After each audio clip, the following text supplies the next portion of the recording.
అందరికి పేట్లో ఈరోజు దేవుని వాక్యము మత్తయి సువార్త 6వ అధ్యాయము 19 నుంచి 26 వచనం వరకు చదువుకుందాం.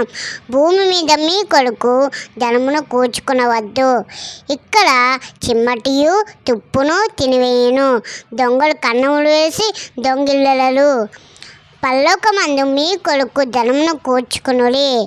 అచ్చట చిమ్మటైనను తుప్పైనను దాన్ని తినివేయదు, దొంగలు కన్నములు వేసి దొంగిల్లలు.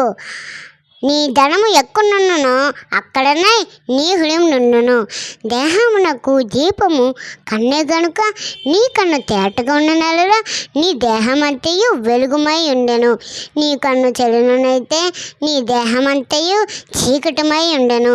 నీలో ఉన్న వెలుగు చీకటిని ఉన్ననెడల ఆ చీకటి ఎంతో గొప్పది. ఏమి తిందమో ఏమి త్రాగుదమో అని మీ ప్రాణమును గూర్చేనను, ఏమి ధరించుకుందమో అని మీ దేహమును గూర్చేనను చింతింపుకొని. ఆహారము కంటే ప్రాణమును, వస్త్రము కంటే దేహమును గొప్పవి కావా?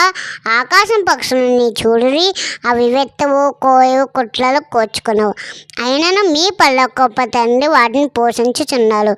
మీరు వాటికంటే బహు శ్రేష్ఠుడు కాదా? కాబట్టి ఏమి తిందుమో ఏమి త్రాగుదమో ఏమి ధరించుకుందమో అని చింతింపుకొని. అన్ని జనులు వీటన్నిటి విషయమై విచారింతురు. ఇవన్నీ మీకు కావాలనని మీ పరలోకపు తండ్రికి తెలియను. కాబట్టి మీరు ఆయన రాజ్యమును నీతిని మొదట వెతుకుడి, అప్పుడు అవన్నీ మీకు అనుగ్రహింపబడెను. ఆమేన్. God bless you. Thank you.